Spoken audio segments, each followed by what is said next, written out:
Yo, we just people from the north side. Once and Timmy's at the shore fine. Winter ready on the four ties. Heavy traffic during 4-5. Gotta hustle on your own time. Color people every port side. We just people from the north side. Ladies and gentlemen, George Mackay here, Captain Ahab, as I have finally secured my white whale. The man who has ducked me, dodged me, everything for the better part of 3 years. Brett Money Banks. Welcome to Straight Talk Wrestling, finally. Hello, sir. It's good to be here. I mean, have you actually been trying to look for me? I didn't even know. Dude, you are a legend in Ontario indie wrestling. Can I tell you the stories?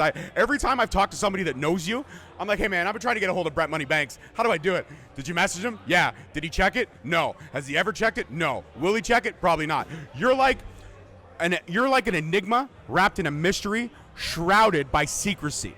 When Brett Money Banks shows up, it's extra special. You, sir, are a living legend.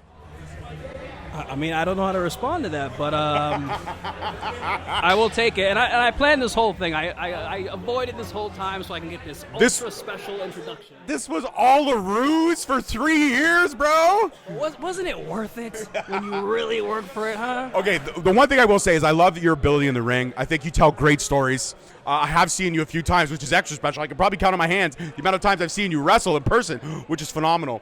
But what is it about you that makes you just naturally athletic? You are phenomenal. You have hops for days, and you really can tell a great story in the ring. And it doesn't depend on chemistry, because I've seen you work a lot of people that you would think you wouldn't have ring chemistry with, that you just have amazing matches. So are you just a chameleon? Can you work with anybody, or is it just the fact that your skill level is just over the top?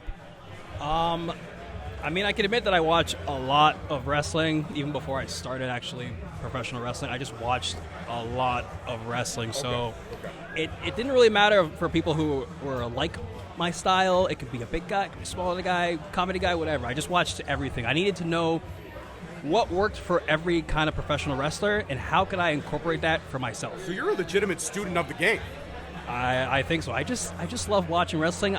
If something works for the audience, I want to know why it worked for the audience, and how can I incorporate it for myself. If it's like an Orange Cassidy or like a Bryan Danielson, I just want to know like what they do in the ring makes it look so good. Like why is the audience reacting that way? So I just want to know everything about it.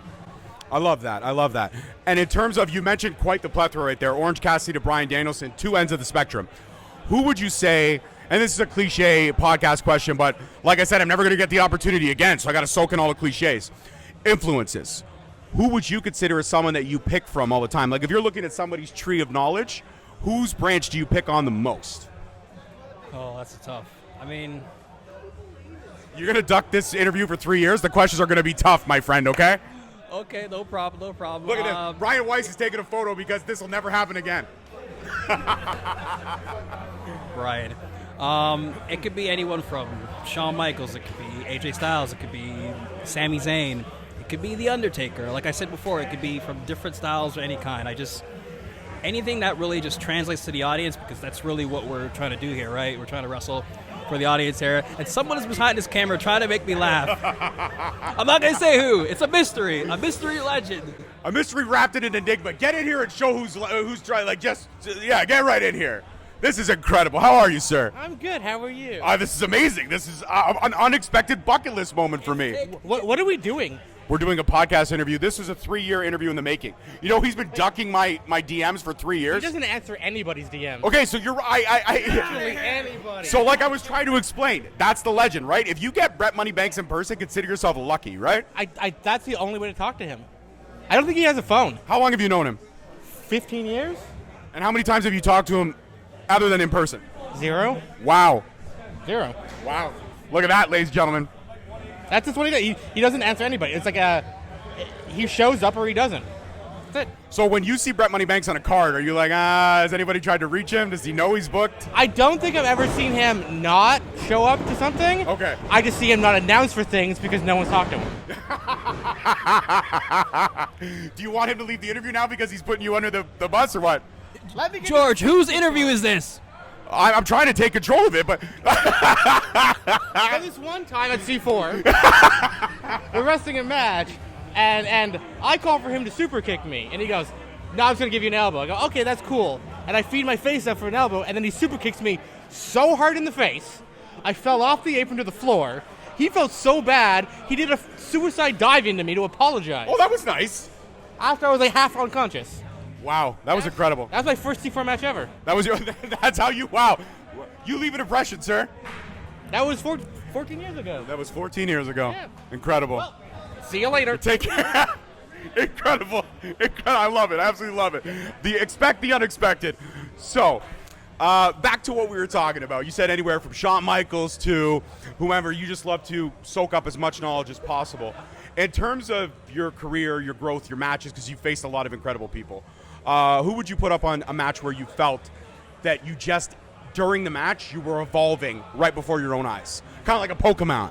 Yeah, I think I bring this up a lot with people, but I wrestled Roderick Strong on a Superkick show when I was kind of just starting to become, doing some bad guy stuff, some heel work, and I just felt during the match like I was becoming a better wrestler. Just how we were kind of communicating with each other, I just felt like you just said, evolving like a Pokemon. It's a really strange feeling because it doesn't really happen too much, even when you have a very good match.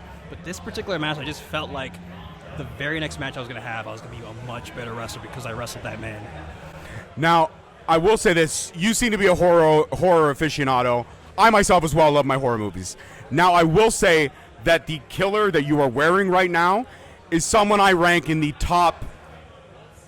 bottom of the top 10. Like number 10 for me. Okay, my all-times are the two greats, sir. Michael and Freddie. Okay? But if you could, where would you rank Michael and Freddie on your list? Is Ghostface number 1 for you? Or do you have a number 1? I may be wearing the shirt right now. Right. But Breaking news, ladies and gentlemen. I will say, Okay. at this moment, Okay. this man is correct. He might be... I don't know how many people come on here and tell you that you're correct. I never get told I'm correct at all.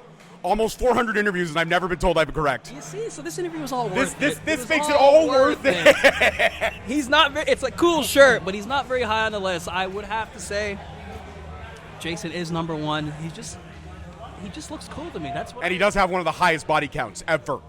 And he just keeps going. You can't stop him, no matter what you do. You really can't. Actually, I heard rumors of a Hulu prequel called Camp Crystal Lake, which is supposed to give the origin of Jason.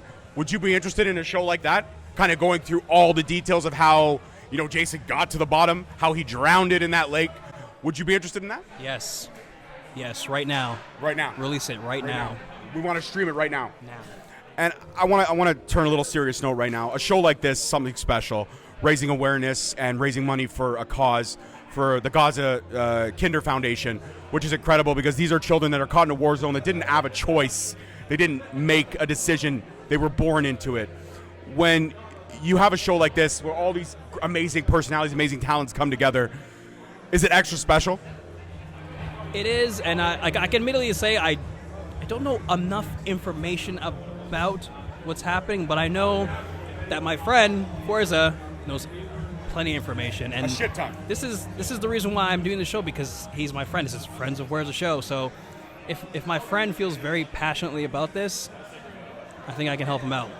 Well, I mean, after 3 years of ducking and dodging, am I your friend now? Have I made the list? Like, when you see me now, are you going to be like, hey, George, you're awesome, man? I have a lot of friends, so it's tough to get on that list. I would say I put you at, top 30, my friends list. Do you only have 29 friends? I have, 29 people that I would consider very close to my inner circle. I'd be willing to move over a slot for 30, and I have, 9,000 acquaintances. So you wanted to become my good friend, but only put me at the very, very bottom of your friends list. Well, I mean, we got to start off small here, Brent. We're not talking steak dinners and cigars. We're talking, I'll give you a fry out of my McDonald's box. Let's have the real backstory here. It wasn't me that was ducking George this whole time. It was George that was ducking me. Right. That's the real story. I will screenshot. He's trying to tell me that I'm at the bottom of his list. He wanted to be on the show for so long, and I could only get to the bottom of the list. Come on, I mean. You know what? You're right. That's it. Boom. Right here. Breaking news, ladies and gentlemen. You just made number 9. I bumped you 20 spots. How do you feel? 29 or 9? No, you're 9. Who's number 10? Number 10? He was number 9. So now he's moved down. Mark Wheeler. Mark Wheeler. I mean, Gabriel Flores is my best friend. Like, I don't know if you've seen the pictures, but we're best friends. is he actually your best friend? He doesn't ever acknowledge the fact that I exist unless he's on my show. Where do you think he ranks in his friends? Where do you think you rank? Me? Oh, I'm dead last. I'm like 99. 99. But he's your number 1. Yeah. It's a lot of give on my part, a lot of take on his. So someone that ranked you 99 is your number 1, and I'm number 9. So do I have to like disrespect you to become like number 2? I don't think my mental health can handle that much more disrespect. No, you're telling me that's what works. I gotta push back. So I gotta wait. I gotta dodge you some more, right? Another If I 3 dodged you years. for like 10 years, maybe. Maybe. I might have made it to number. Just accept my friend request, goddammit. No, but seriously, you're an incredible talent, and you're a genuine soul, and I appreciate that. My final question before I let you go prepare for the amazingness that's about to come. When you look at your career thus far, and you look at, again, you mentioned Roderick Strong as that match where you leveled up. What would you say is the one match where you just felt it was bell to bell perfection? And I know that's hard for a lot of wrestlers to say because nobody ever believes in perfection. They believe in it was amazing, it was 95%, it was this and that. I've heard so many different answers, but I feel like you have some good insight on this question. I ask the tough questions, Brent. That's what I do, buddy. 3 years, gotta get the tough questions.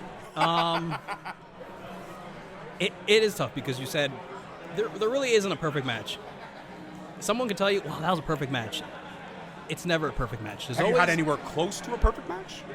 Where the chemistry was just cooking, everything was cooking. I probably had a few. One that jumps into my mind right now, because I've never had anybody say that my match was their favorite they've ever seen live. And someone did tell me that from my match with Speedball and Mike Bailey. I believe it was 2017 for the What Culture Pro Tournament.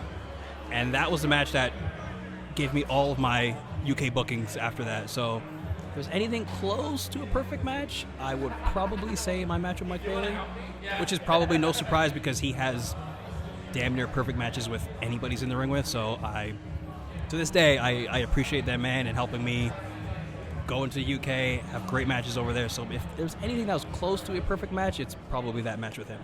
I love that, and I was hoping that was going to be your answer because that is actually my all-time favorite Brett Moneybanks match. So if you see my reaction when I release this, you'll see as soon as you said my match with Speedball, my eyes were like, yeah. It was like a kid opening up that one gift at Christmas when they were like, yes, that's what I wanted, and that's what I got. Oh man! And you know what? Bonus question, because I feel like you're an eclectic soul. I feel like you like a little bit of everything. I'm a big fan of, especially as I get older, my musical tastes have evolved. I've gone from a little bit, always loved Jelly Roll, but now I really love Jelly Roll with what he's doing, the soulful stuff, the blues, I love it. And then I look at myself, I'm a big Miles Davis fan. I also love Sam Cooke. I got my daughter hooked on Sam Cooke. Okay, Sam Cooke is a real deal. But when it comes to, I guess, your musical taste, as we get older, we change, we evolve.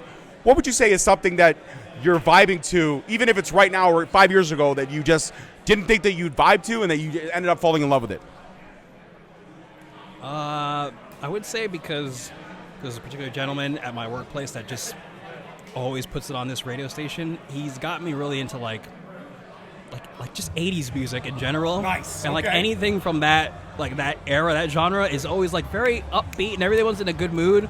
So I'd have to say 80's music right now, but I listen to everything. It's kind of like my wrestling style and what I watch. I watch a lot of everything, so I can't really say like one particular style of music that I listen to, but currently right now, because of this man who just always puts it on this one radio station, it would be 80's music right now. I love that. I have my all-time favorite 80's music song, all time, Safety Dance. You can dance if you want to, you can leave your world behind. That is a good song. That's always on that station, but for myself, I would say Take on Me by Aha. I don't know the actual title of the song, but it's by Flock of Seagulls. Oh, okay, I know it, but it's on the tip of my tongue. Run? Yeah. I think it's called Run or Run Away or something like that. I really like that song. It's good, that's good. I mean, another honorable mention would be Lady in Red. Lady in Red is dancing with me. See, 3 years and I get serenaded by this That's right, man. that's right. It was all worth it. It was worth it. It was well worth it. We got 15 minutes. I loved every second of it. Thank you, sir. And now I can officially tell you, you're a member of the Straight Talk family. If I ever see you again and you want to come back and chop it up, I would love to have you on. I will be back. It won't take 3 years. I promise I will be back. I can't get better than that. Peace, love, and wrestling, guys. We'll see you next week. Peace. Yo. We just people from the north side. Once and Timmy's at the shore fine. Winter ready on the full ties. Heavy traffic during 4-5. Gotta hustle on your own time. Color people every port side. We just people from the north side.